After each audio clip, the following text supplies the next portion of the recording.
Halo teman-teman, hari ini kita akan membicarakan salah satu perusahaan yang bergerak di bidang sawit, yakni adalah Cisadane Sawit Raya dengan kode emiten CSRA.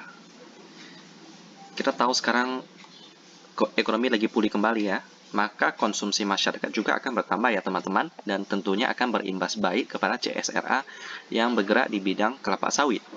Kelapa sawit itu produk yang dapat dihasilkan itu dapat berupa minyak goreng atau dapat juga sebuah bahan bakar yang lagi dikembangkan oleh pemerintah Indonesia ya. Dan juga dari sawit ini dapat dipakai sebagai bahan baku pembuatan sabun dan juga produk-produk perawatan lainnya. Jadi dengan ekonomi yang mulai pulih, konsumsi energi yang juga banyak sekarang ya, bahkan sampai krisis energi karena saking banyaknya permintaan, maka CSRA yang bergerak di bidang kelapa sawit juga akan terimbas dengan baik ya teman-teman. Kita akan berkenalan dengan CSRA ya. Kita akan melihat profil daripada mereka. Ya, CSRA didirikan pada 28 Oktober 1983 oleh Bapak Rudi Suhenda, almarhum ya, dan Ibu Johanna Wirjo Prawiro, juga udah almarhum, yang telah bermitra bisnis selama lebih dari 25 tahun. Lalu Bapak Rudi Suhendra memiliki latar belakang yang sangat luas dalam perdagangan kelapa sawit dan pembuatan sabun juga dari minyak sawit ya. Nah, lihat nih teman-teman. Jadi sawit bisa menjadi bahan baku pembuatan sabun ya. Sementara Ibu Johanna Wirjo Prawiro memiliki pengalaman bertahun-tahun dalam bidang perdagangan umum. Lalu pada September 2019, pemegang saham menyetujui perseroan berubah menjadi perusahaan terbuka dan melakukan penawaran perdana saham kepada publik. Jadi baru IPO ya teman-teman. Lalu mengembangkan kebun kelapa sawit di Kabupaten Labuhan Batu, Provinsi Sumatera Utara. Lalu penanaman pohon kelapa sawit pertama kali dilakukan pada tahun 1990 di kebun Seitampang, Negeri Lama. Perseroan juga memiliki pabrik kelapa sawit di area kebun yang mulai beroperasi sejak tahun 2007 dengan kapasitas 60 ton per jam untuk mengolah tandan buah segar menjadi crude palm oil ya. Lalu mereka memiliki 6 entitas anak usaha yang mayoritas diakuisisi dalam kondisi greenfield project. Keenam entitas anak tersebut PT Samukti Karya Lestari yang berlokasi di Kabupaten Tapanuli Selatan, Provinsi Sumatera Utara.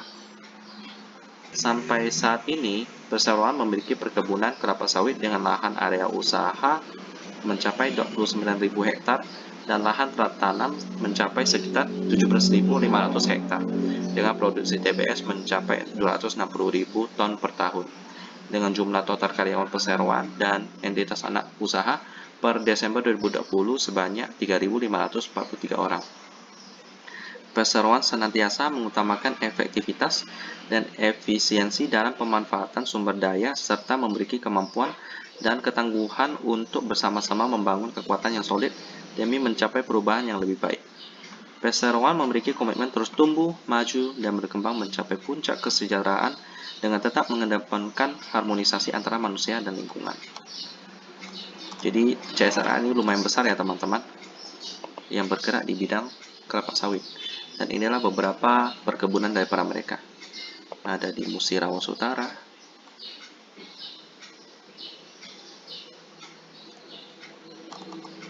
lagi proses ya teman-teman. Di sini, oke. Lalu ada lagi, ada banyak ya teman-teman ya. Jadi intinya mereka memiliki banyak sekali ladang kelapa sawit. Dengan harga kelapa sawit yang sekarang sudah mencapai 4.000 ton ya kalau nggak salah ya. Harga kelapa sawit. Oke, ini ada masuk berita juga teman-teman. Kita akan melihat harganya berapa. Dan ternyata Rp4.869 per ton. Wow, udah naik banyak ya teman-teman, dan tentu saja ini akan membuat CSRA semakin cuan. Dan ini ada pabrik pengolahannya teman-teman. Karena kita sudah melihat website daripada CSRA yang begitu rapi ya. Saya sangat suka sekali yang seperti ini. Jadi kita nggak usah klik, dia muncul. Ini bisa dimasukkan buat perusahaan yang lain. Begitu bagus, dan juga bisnisnya juga bagus. Kita akan melihat laporan keuangannya di RTI Bisnis.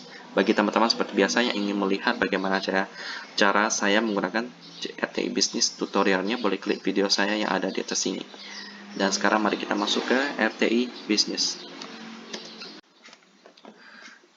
Inilah penampakan fundamental daripada CSRA ya teman-teman ya. Kita lihat di sini selalu profit.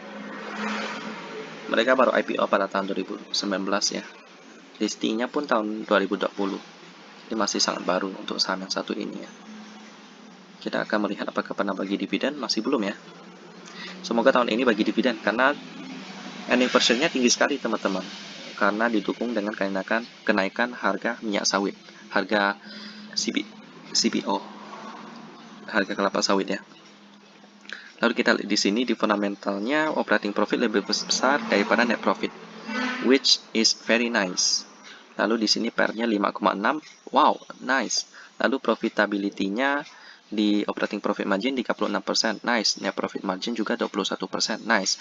Dan juga kayaknya tidak ada kelemahan daripada CSRA. Kita lihat di sini di liquidity-nya 104% ya, di cash ratio-nya.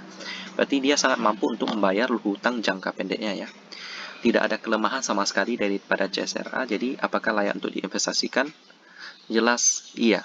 Mendapatkan lampu hijau dari saya, tinggal tunggu timing yang tepat ya. Kalau misalnya untuk mendapatkan timing yang tepat itu saya menggunakan indikator MACD teman-teman. Kalau ada kekuatan beli yang banyak, saya akan masuk saat itu juga. Jadi bisa untuk sekalian trading dan investasi ya. Nice CSRA, semoga bagi dividen ya. Semoga lebih banyak cuan lagi dan juga rajin bagi dividen. Demikianlah tentang CSRA dan kita ketemu lagi di video selanjutnya.